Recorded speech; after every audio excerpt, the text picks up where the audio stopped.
اهدنا الصراط المستقيم. Assalamualaikum warahmatullahi wabarakatuh. Mari kita awali kajian kita dengan baca basmalah bersama.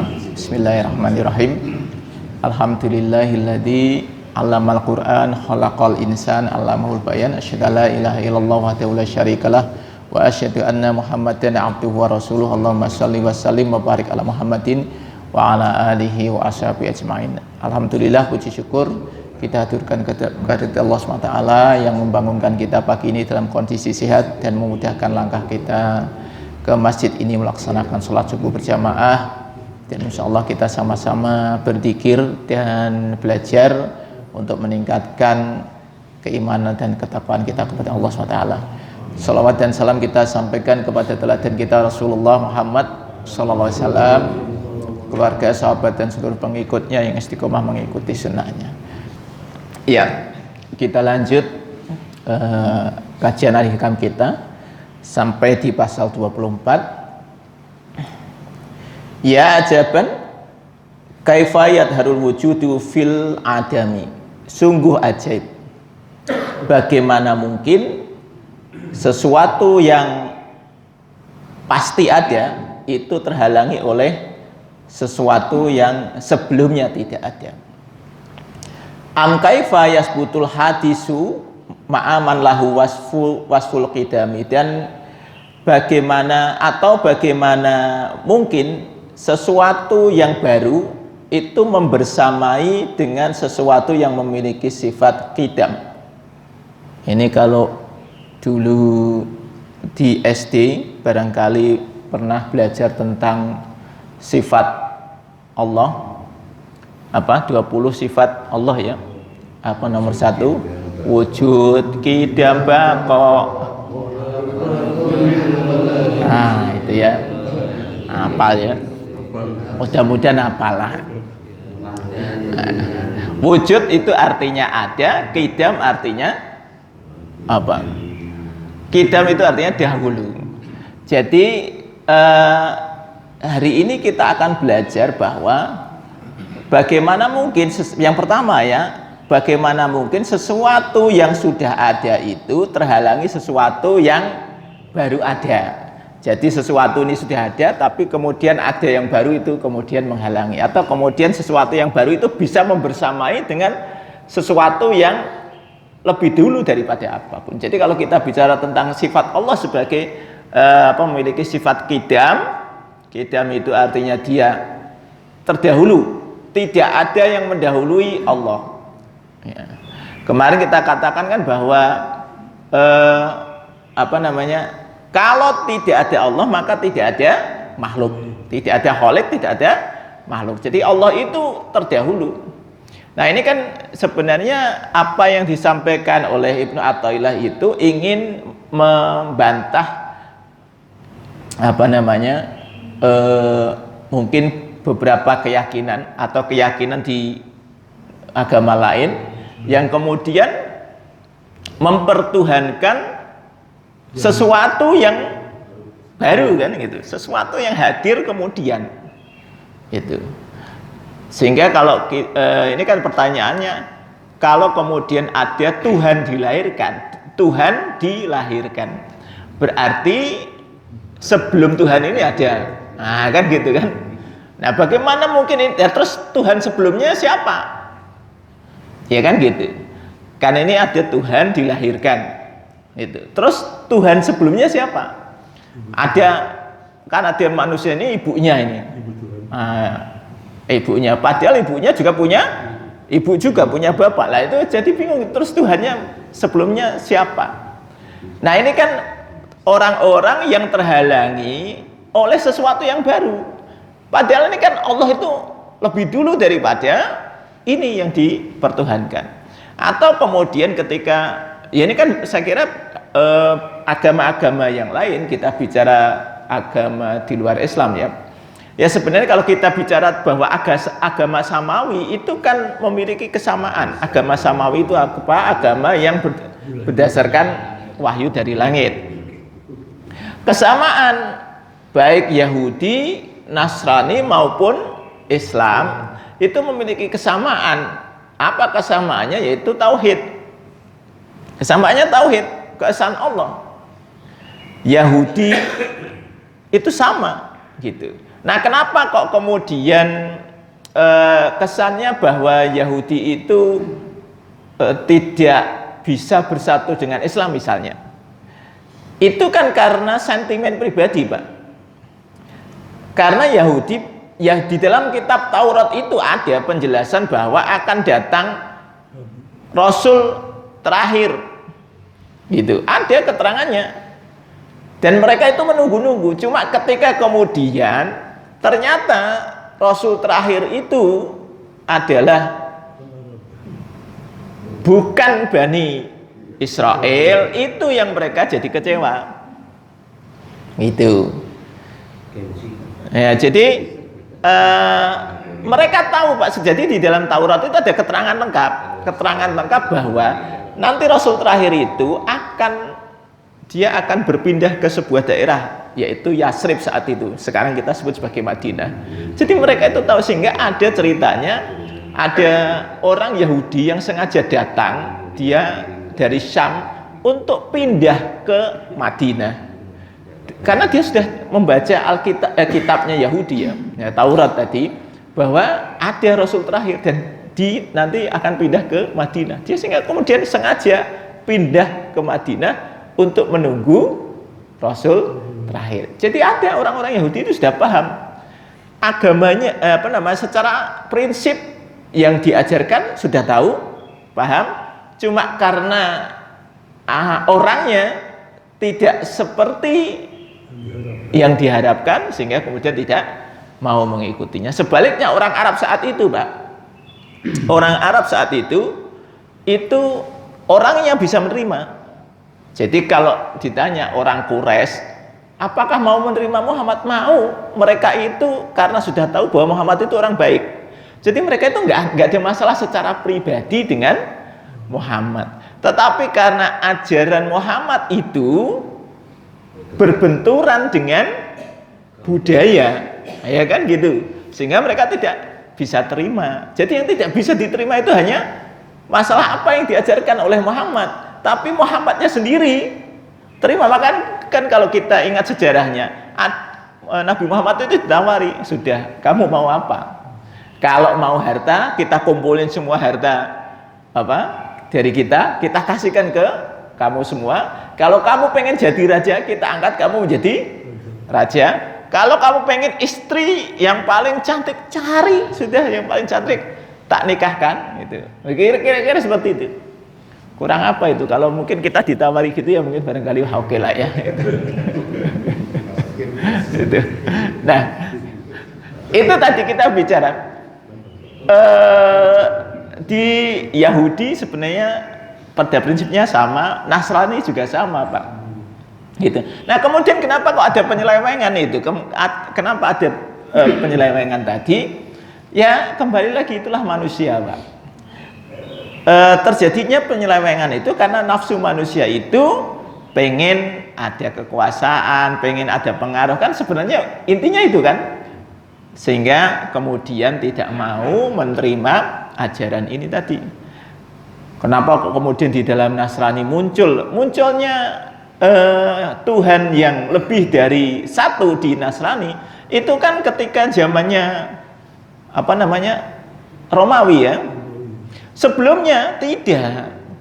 Apa yang diajarkan oleh Nabi Isa, ya tetap Tuhan itu satu. Hanya kemudian ketika bergeser, nah itu tadi bagaimana kemudian diolah, akhirnya kemudian muncullah Tuhan itu tiga. Ya, Tuhan itu tiga siapa? Ya itu tadi kemudian disebutkan. Nah itu yang kemudian dibantah nanti di dalam Al-Quran ya. Jadi Al-Quran itu datang untuk membantah pernyataan sebelumnya. Jadi ini kemudian ingin saya katakan, di saat itu yang namanya orang Nasrani itu, saat itu ya, bahwa mereka itu kalau dibilang percaya Tuhan yang satu, iya, tapi kemudian juga meyakini bahwa ada tiga. Nah, itu yang kemudian disebut sebagai Trinitas itu tadi. Jadi membingungkan mereka ini, bingung sendiri sebenarnya. ya kan? Nah, inilah yang kemudian ingin dibantah oleh ini dalam kalimat ini Syekh Ibnu Athaillah itu ingin mengatakan bagaimana mungkin sesuatu yang baru itu bisa membuat Anda terhalangi dengan sesuatu yang terdahulu. Kita ini yang jelas ini bahwa adanya seluruh makhluk di alam semesta ini ada karena sesuatu yang terdahulu. Kalau nggak ada yang terdahulu, nggak ada. Kita ini sudah ditunjukkan kepada kita semua. Sesuai ini kan kemudian nanti kita bicara kalau kita membayangkan Pak, dulu sebelum Allah menciptakan sesuatu, terus seperti apa ya? Itu ya. Kita ini nggak kebayang toh, dulu sebelum diciptakan sesuatu seperti apa? Ya nggak ada apa-apa. Nggak ada apa-apa. Ya nggak ada apa-apa gitu ya. Terus Allah menciptakan sesuatu itu, dan begitu sebenarnya kan kita di alam ini ditunjukkan begitu beraneka ragam makhluk Allah itu, betapa luar biasanya Allah. Itulah yang disebut sebagai Tuhan, ya. Khalaqas samawati wal ard, yang telah menciptakan langit dan bumi, wa ma bainahuma, dan apa yang ada di dalamnya. Sudah, kita ini baru melihat bumi aja dengan segala macam isinya, itu kita sudah nggak kebayang bagaimana cara menciptakan sesuatu itu. Itulah keberadaan Allah itu sebenarnya sudah ditunjukkan. Hanya karena kita ini manusia memiliki keterbatasan akal, nah tadi kemudian muncul tadi. Kenapa kok muncul orang-orang yang menuhankan apa, misalnya berhala gitu ya? Ya karena keterbatasan akalnya Pak. Seperti kemarin saya ceritakan bagaimana perjalanan Nabi Ibrahim mencari Tuhan ya. Kan tadi Nabi Ibrahim mencari Tuhan kan berdasar apa yang dia lihat dulu. Nah ini ada apa kemarin? Bintang, ada bulan, atau matahari, kan gitu. Itulah keterbatasan akal manusia. Sehingga manusia itu kemudian pengen, sebenarnya manusia itu tahu bahwa dirinya lemah. Itu pada prinsipnya manusia itu tahu. Sehingga dia butuh sesuatu yang bisa menjadi sandaran, sesuatu yang bisa menjadi harapan. Maka kemudian akhirnya manusia punya kesadaran bahwa ada sesuatu yang menguasainya. Nah, siapa yang menguasainya? Inilah yang kemudian tadi kita ini alhamdulillah hijab-hijab ini dihilangkan oleh Allah, karena ada orang yang kemudian terhijab, sehingga kemudian orang misalnya kalau kita bicara zaman Nabi saat itu orang kemudian bikin patung gitu ya, karena pikirannya sederhana bahwa ini loh representasi dari Tuhan. Nah itu representasi dari Tuhan, bikin patung. Sama seperti mungkin kalau budaya Tionghoa itu apa jenengnya nek Pak? Nah Tionghoa itu kan punya budaya banyak dewa ya. Terus pokoknya jadi sebenarnya kalau kita bicara secara esensi berpikirnya sudah benar, cuma cara apa namanya ekspresinya ini keliru, gitu ya. Jadi esensinya benar, cuma ekspresinya yang mungkin kurang tepat. Nah maka kemudian kita ini harusnya kemudian tahu bahwa ini loh kita ditunjukkan di alam ini semua ini pasti ada yang menciptakan. Siapa yang menciptakan? Tentu yang memiliki kekuasaan yang luar biasa. Nah maka kalau kemarin kita bicara tentang bagaimana Nabi Ibrahim mendapatkan hidayah sehingga ketemu Tuhannya. Kali ini coba kita lihat bagaimana Nabi Musa alaihissalam. Nabi Musa itu kan Allah sudah takdirkan ya, jadi setiap nabi, setiap rasul sudah ditakdirkan gitu ya, menjadi nabi, menjadi rasul gitu. Meskipun perjalanan Nabi Musa itu di awal-awal itu kelihatannya kelam, sulit gitu ya. Meskipun nanti juga sulit juga. Ini saya kan katakan kemarin bahwa orang yang beriman itu akan terus diuji gitu ya. Kemarin kan Nabi Ibrahim ujiannya Begitu dia mencari Tuhan, ketemu Tuhannya, terus ada ujiannya gitu. Ada. Nabi Musa juga sama, Pak. Nabi Musa sama. Nah, jadi kapan Nabi Musa itu ditunjuk sebagai Rasul? Ceritanya ini kan ada sebuah, saya nggak mau cerita dari awal Nabi Musa lahir, meskipun itu menjadi sesuatu yang menarik. Tapi begini, Nabi Musa ketika usia-usia ya sudah remaja menuju dewasa itu, dia hidup dibesarkan oleh Fir'aun, gitu ya ini ya. Kemudian dia sudah tahu bahwa dia bukan anaknya Fir'aun. Jadi pada saat itu dia sudah tahu dia bukan anaknya Fir'aun, dia ini anak dari suku yang lain. Jadi bukan dari sukunya Fir'aun. Suatu saat ini ketika dia jalan-jalan, ada dua orang sedang berkelahi, dan kemudian salah satunya minta tolong kepada dirinya, Musa tolongin aku. Maka dia karena dia merasa teman gitu ya, dia langsung menolong, langsung pukul saja orang yang lawannya ini. Dipukul, sekali pukul itu langsung mati. Nah ini kekuatannya bisa dibayangkan, Pak, kekuatannya Nabi Musa itu ya. Sekali pukul langsung mati. Itu ya. Nah, intinya ini sudah mati. Dia kemudian di situ dia juga stres ya. Orang bagaimanapun juga tidak pernah membunuh, sekali-kali itu membunuh orang. Nah itu kemudian ada doanya. Nah, ini intinya ini kan bersalah nih. Bagaimanapun juga membunuh orang itu kan sebuah kesalahan. Kemudian apa yang dilakukan ya, dia kemudian menyadari kesalahannya. Ada kalimatnya, Rabbi inni dzalamtu nafsi faghfirli. Ini kalau kita nanti melihat kalimat taubat itu ada memiliki kesamaan, Pak. Ya, kalimat taubat itu ada kesamaannya. Kalimat taubatnya Nabi Adam apa? Rabbana dzalamna anfusana wa illam taghfir lana wa tarhamna lanakunanna minal khasirin. Ya Tuhan kami sudah mendolimi diri kami.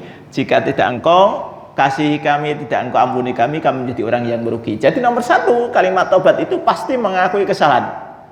Ya, kami dolim. Ini juga sama kalimat taubatnya Nabi Musa.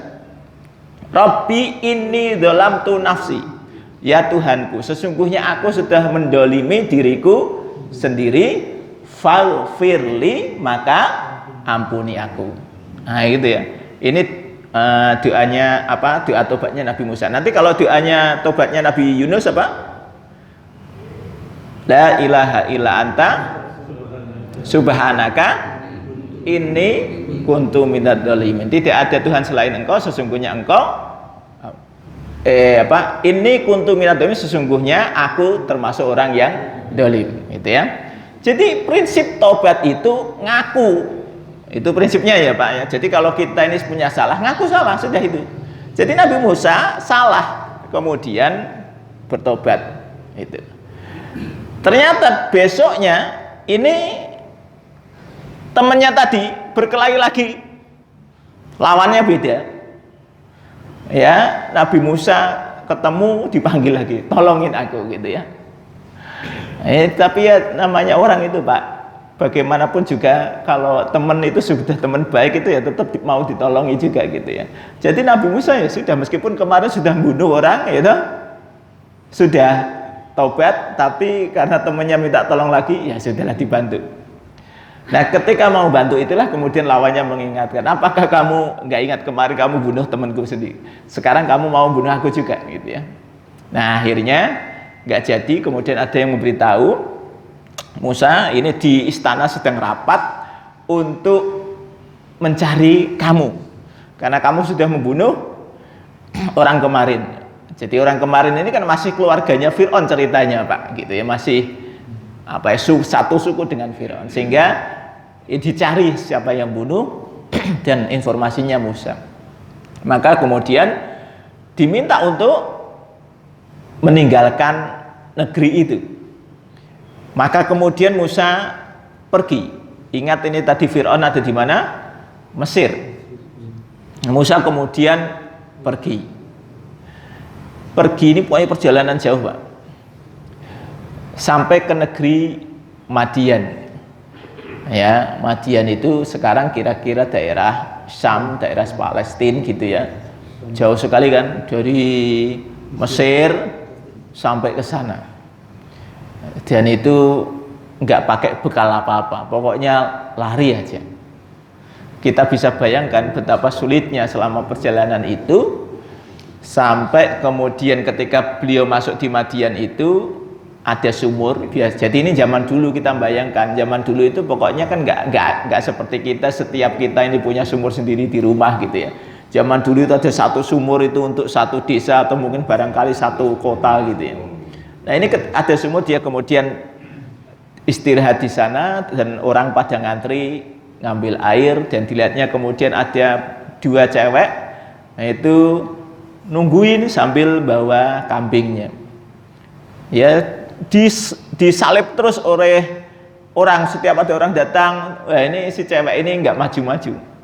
Maka kemudian dia tanya, loh kenapa kamu nggak maju? Ya saya ini nggak beranilah sama orang-orang itu, katanya gitu ya. Saya nunggu aja sampai kemudian orang sudah nggak ada, saya baru ngasih minum kambing saya. Maka dia berinisiatif.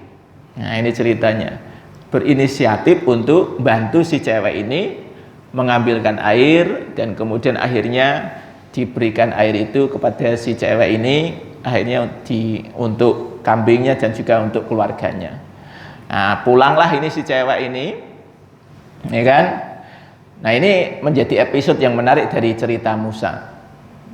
Musa pada saat itu dia sudah kelaparan, sudah ya kalau haus tadi tinggal minum di situ, tapi kan dia nggak tahu, oh dia lari kemana, mau tinggal di mana. Maka bahasanya Nabi Musa, ya Allah berikan aku kebaikan dari sisimu, karena aku orang yang butuh, itu ya. Sudah itu aja, karena nggak tahu lagi, Pak. Jadi ini juga menuju apa intinya gini, ini Musa belum jadi nabi nih. Akhirnya si cewek ini tadi pulang, laporan sama bapaknya, tadi saya dibantu oleh mas-mas gitu, akhirnya bisa lebih cepat pulangnya. Maka bapaknya bilang, ya suruh kesini orangnya, gitu ya, suruh kesini orangnya. Ya kita ngasih terima kasih gitu, tanda terima kasih. Maka kemudian Musa, ini si cewek tadi balik lagi terus bilang, Mas, bapak minta Mas untuk datang ke rumah, katanya gitu ya. Maka kemudian ke rumahlah ini dan Musa dijamu. Jadi itu tadi doanya Musa, berikan aku kebaikan. Tadi mungkin dia lapar dan sebagainya. Maka ini cara Allah, Pak. Ya kadang kita nggak tahu cara Allah itu ya. Kita membantu kan nggak mikir bahwa kita bantu itu nanti dapat apa? Dapat sesuatu yang kita harapkan. Ini kan namanya orang lapar ya, butuhnya makan ya tadi. Nah ini dikasih makan, akhirnya kemudian ngobrol, setelah ngobrol, nah, kemudian anaknya usul, Pak, Mbok ya ini aja, masnya itu dijadikan karyawan kita, biar bapak nggak capek-capek kan biasanya gitu. Saya tak lihat ini masnya ini orangnya ya baik, bisa dipercaya. Bahasanya qawiyun amin. Qawiyun itu kuat, amin bisa dipercaya. Nah, kalau bahasa kemudian qawiyun amin diterjemahkan bahasa sekarang itu artinya profesional dan berintegritas. Nah, itu bahasanya gitu, Pak. Nah, qawiyun amin. Nah, bapaknya tahu nih ceritanya. Wah, ini tanda-tandanya anaknya seneng gitu kan. Itu. Maka kemudian penawarannya kepada Nabi Musa, gini Mas, kan jenengan ora duwe omah, wis bingung to. Nah, nenek baik, nek jenengan gelem, iki jenengan pilih, iki mau anakku loro kan, salah satunya pilih jadi istrimu, neng mahare kerja karo aku selama 8 tahun, gitu. Nah, jadi maharnya suruh kerja Pak 8 tahun. Ya lumayan lah ya, artinya ora usah modal itu. Jadi maharnya itu dibayar, ini berarti tidak tunai, gitu. bayarnya dicicil 8 tahun gitu ya. Terus kata bapaknya, nek mbok genepi 10 tahun ya luwih apik gitu ya. Tapi iki perjanjiannya 8 tahun, kalau digenepi 10 tahun enggak apa-apa. Akhirnya kemudian terjadilah pernikahan itu. Gitu. Nah, ini yang menarik nih Pak, bahwa tadi doanya itu, ya Allah berikan aku kebaikan dari sisimu, cuma itu aja, karena aku orang yang butuh. Ya tadi dijawab, butuhnya apa? Oh, butuhnya tempat tinggal, butuhnya makan, itu, butuhnya istri. Nah, itu langsung selesai semua. Itu. Nah, jadi ini yang menarik dari Nabi Musa. Kenapa kok bisa begitu? Ya, karena Nabi Musa paham bahwa ada sesuatu kekuatan yang besar, yaitu Allah SWT, yang memiliki kekuasaan untuk bisa mencukupi kebutuhannya. Maka beliau mengatakan, ya Allah berikan aku kebaikan dari sisimu, sesungguhnya aku orang yang butuh. Intinya setelah selesai ini maharnya ini dipenuhi, ini ceritanya nih mau diboyong lagi pulang ke Mesir istrinya. Ya kalau dipikir-pikir kok ya berani ya apa Musa itu, padahal tadi di Mesir tadi dia sudah mau diusir ini. Ini kalau saya mikir gitu ya, kayaknya wah bagaimana ceritanya ini Musa kok berani pulang itu. Nah, singkat cerita, di tengah jalan ini ketika tadi perjalanan bersama istrinya, karena sudah malam itu, Musa melihat ada cahaya seperti cahaya api, maka kemudian dia bilang sama istrinya, kamu di sini dulu, aku mau lihat ke sana, kalau itu api aku akan bawa ke sini, gitu ya, supaya untuk menghangatkan pada saat malam itu ya. Nah, ketika sampai di tempat tujuan tadi, di cahaya tadi, itulah yang disebut sebagai Bukit Sinai tadi. Ini di Bukit Sinai, maka kemudian dipanggil oleh Allah. Jadi pada saat itulah Musa diangkat menjadi rasul. Dan Musa diangkat menjadi rasul itu langsung dikasih tugas. Beliau jadi diberi senjata dulu, ya kan? Maka Allah tanya, itu yang di tanganmu apa? Ini tongkat. Tongkat itu untuk apa? Ya biasa saya pakai untuk kalau ngarit, nah dan sebagainya itu ya. Nah, kemudian suruh lempar, begitu dilempar jadi ular. Oh ya tetap Kak. Semua orang kalau kemudian tiba-tiba ada ular besar kan tetap takut Pak, lari. Maka kemudian Allah mengatakan jangan lari, pegang aja nanti jadi tongkat lagi gitu. Kemudian dipegang jadi tongkat lagi. Nah, kemudian beberapa mukjizat lain langsung diberikan saat itu. Nah, ini memang kelebihan Nabi Musa ya. Pertama, kelebihan Nabi Musa itu Allah berbicara langsung dengan Nabi Musa. Ini mungkin tidak kepada nabi-nabi yang lain. Kalau Nabi Muhammad itu berbicara langsung pada saat Isra Mi'raj. Tapi kalau Nabi Musa ini kan beda. Kalau Nabi Muhammad itu dapat wahyu pertama melalui malaikat Jibril. Lah ini langsung Allah berikan wahyu dan langsung memberikan perintah, idhab ila fir'auna innahu tagha. Pergilah engkau kepada Fir'aun karena sesungguhnya Fir'aun itu orang yang melampaui batas. Jadi udah tugasnya langsung to the point kepada Fir'aun. Oh ini sudah berat Pak. Maka karena sudah membayangkan tugasnya yang berat, Musa itu terus minta kepada Allah, ya Allah, buat saya dikasih temen gitu. Saya ini kan kalau ngomong nggak jelas. Jadi salah satu kelemahan Nabi Musa itu dalam artikulasi berbicara, beliau ini kurang jelas gitu loh. Ya, mungkin nggak hanya celat Pak. Jadi seperti orang gagap itu ya.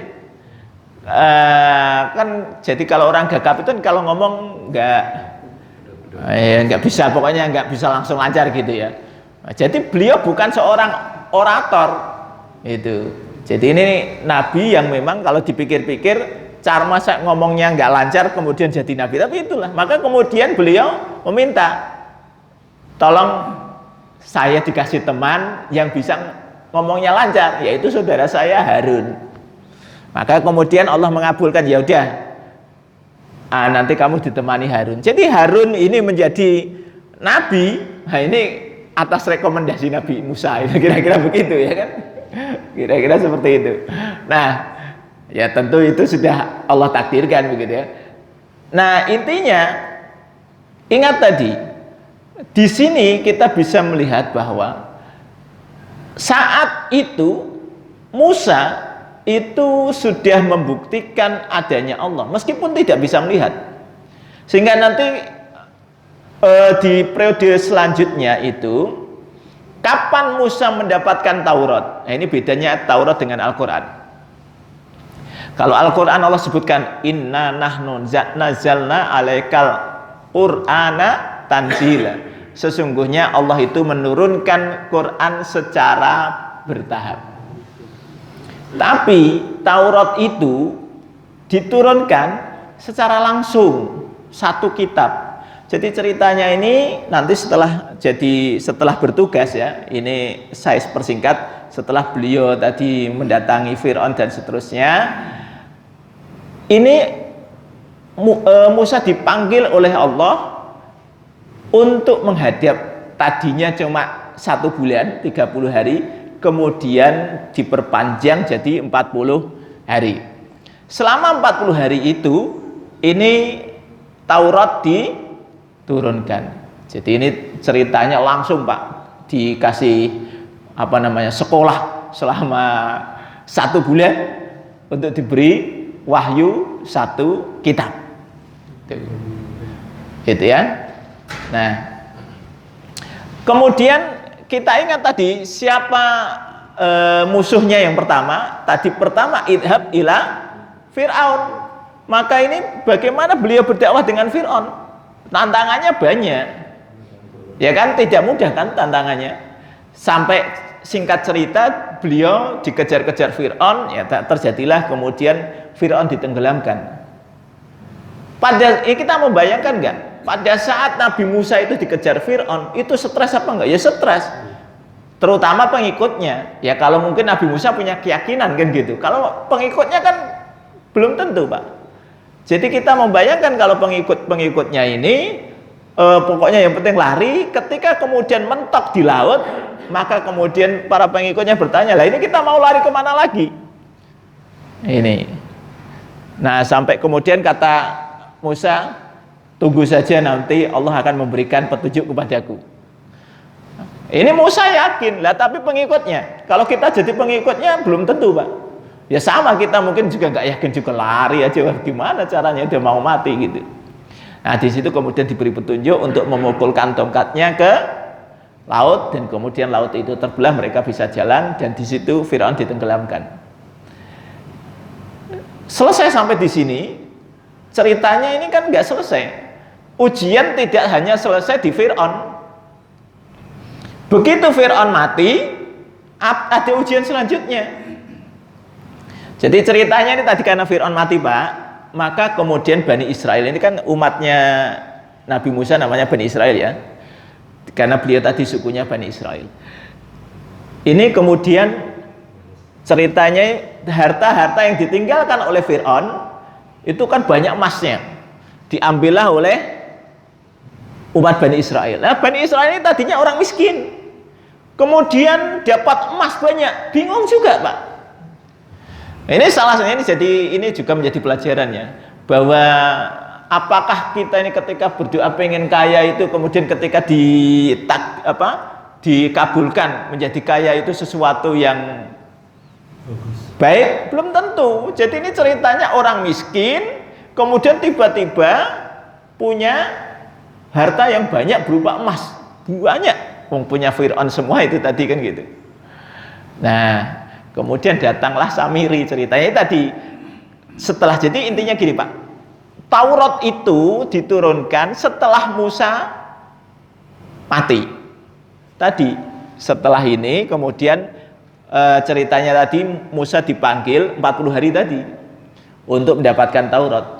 Nah, ini ditinggal 40 hari, dititipkan kepada Harun, ini tolong umatku nanti tolong diurusi ya, gitu ya.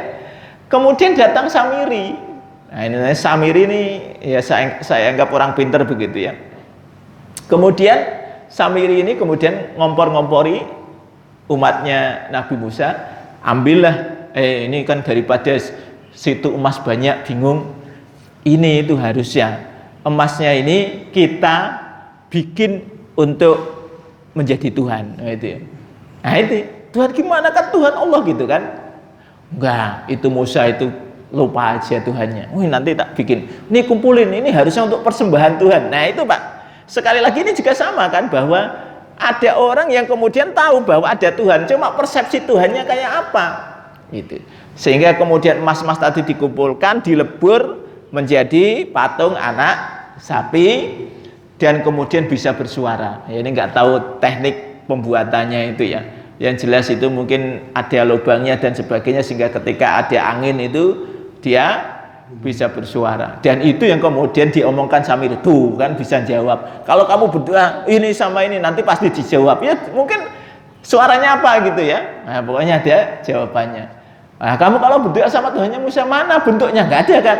Dijawab apa? Nggak tahu. Lah kalau ini jelas, kamu minta langsung dijawab. Ini tadi, maka kemudian orang yang sekian ribu pengikut Nabi Musa akhirnya mengikuti Samiri. Bayangkan Pak, ini 40 hari ini belum, ceritanya belum 40 hari Pak, ini Nabi Musa meninggalkan ini, dan ini orang kemudian berbalik semua ikut Samiri. Ketika Nabi Musa pulang mendapati umatnya sudah berbalik, nah itu marahlah beliau. Marah pertama kepada Harun, karena yang dititipi adalah Harun, gitu ya. Baru kemudian ditanya, kamu maksudmu gimana Samiri? Itu, lah kan mungkin bahasa Samiri mengaku oleh wangsit, gitu kira-kira begitu ya. Nah, itu. Nah ini loh Pak, banyak orang yang kemudian terhalangi bahwa memang Allah itu tidak bisa secara kita mata saat ini tidak bisa melihat Allah, dan itu juga sama. Sebelumnya Nabi Musa juga pernah gitu kan, meminta kepada Allah, ya Allah, ini jadi pada saat tadi ini ketika beliau 40 hari ini salah satunya beliau minta kepada Allah, ya Allah tolong engkau tunjukkan wajahmu, aku ingin melihat engkau, gitu ya. Maka kata Allah, nanti kalau kamu kuat ya enggak, kamu kalau pengen tahu ini, kamu kalau kuat itu lihatlah gunung itu, kalau gunung itu masih di tempatnya, nah nggak apa-apa. Nah ternyata begitu mau dikabulkan tadi, ya sekarang kamu lihat di sana ya, gitu gunung ya, ke arah gunung. Begitu itu terus gunungnya meledak. Maka ketika Musa sudah siuman kembali, beliau langsung bertobat. Wes boten malih-malih gitu. Saya tidak ulang-ulang lagi, sudah saya tidak minta pengen lihat wajah engkau ya Allah, sudah cukup ini aja gitu. Nah ini karena Musa sudah membuktikan bahwa kekuasaan Allah luar biasa, memang tidak bisa dilihat, kita belum tidak bisa melihat secara mata kita. Nah ini kan Samiri kan hanya tadi, kan pola pikirnya sama Pak. Ini Tuhan itu bisa dilihat, eksistensinya itu kelihatan fisiknya. Nah, tapi kemudian akhirnya Musa datang dan kemudian Musa menjelaskan intinya apa yang dilakukan Musa terhadap patung emas ini, karena ini sebuah berhala. Ini sesuatu yang tadi ini dikatakan ini, kalau ini apakah sesuatu yang baru itu bisa membersamai sesuatu yang memiliki sifat kidam? Ya nggak bisa, maka kemudian ini harus dihancurkan. Simbol seperti ini harus dihancurkan. Maka meskipun ini emas, itu kemudian dibakar lagi ceritanya Pak, dan dibuang ke laut. Gitu.